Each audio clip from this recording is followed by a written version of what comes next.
আসসালামু আলাইকুম। এই ভিডিওটা সবাই খুব দ্রুত শেয়ার করে দিবেন আর পেজটাকে একটা ফলো করে দিবেন, কারণ আজকে আমি যে বিষয়টা নিয়ে কথা বলবো সেটা হলো -10 কলেজের যে বিস্ফোরণ ঘটে, যে প্লেনটা বা প্রশিক্ষণ বিমানের যে বিস্ফোরণটা ঘটে সেখানে কিন্তু অসংখ্য শিক্ষার্থী কিন্তু মারা যায়। তো সেখানেও কিন্তু বিজনেস বা ব্যবসা শুরু করে নিছে। মানুষ কতটা নিচু মনের হইলে এই কাজটা করতে পারে। একটা পানির বোতল, যেখানে একটা পানির বোতলের দাম 2 লিটারের পানির বোতলের দাম 40 টাকা, একটা পানির বোতল কিভাবে তারা বিক্রি করতেছে 600 টাকায়। এমনকি ওখানকার যে রিক্সাওয়ালারা সেখানেও 20 টাকার ভাড়া নিতেছে 250 টাকায়।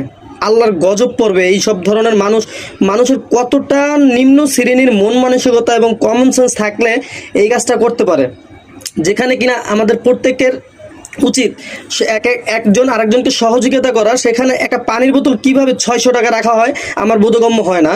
তো আপনারা এই বিষয়টা একটু খেয়াল করবেন যে যাতে এই ধরনের দুর্নীতিগুলো না হয়। তো আরেকটা বিষয় নিয়ে সিন্ডিকেট হইতেছে, সেটা হলো ব্লাড ব্যবসা নিয়ে সিন্ডিকেট হইতেছে।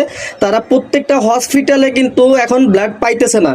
কি ধরনের কেমন সিন্ডিকেটটা শুরু করছে, ব্লাড নিয়েও এই সময় তারা ব্যবসা শুরু করছে। ভাই, আল্লাহ কিন্তু ফেরাউনরাও ছাড়ে নাই, নমরুদরাও ছাড়ে নাই।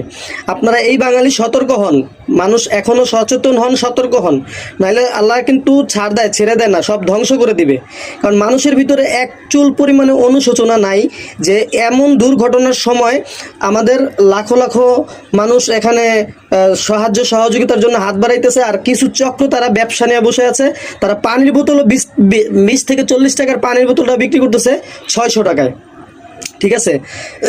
আর এদিকে মনে করেন আমাদের একজন মেহেরিন নামের যে শিক্ষিকা, তিনি মায়ের শিক্ষিকাকে যে মায়ের সমান হয় সেই একজন উদাহরণ। ঠিক আছে, তার নিজের জীবনকে বিপন্ন না করে সে মরতে মরতে বলে গেছে, যদি আমার একটা না আরো 10টা জীবন থাকতো আমি এই 10টা জীবন উৎসর্গ করে দিতাম ওই বাচ্চাগুলোর জীবনকে বাঁচানোর জন্য।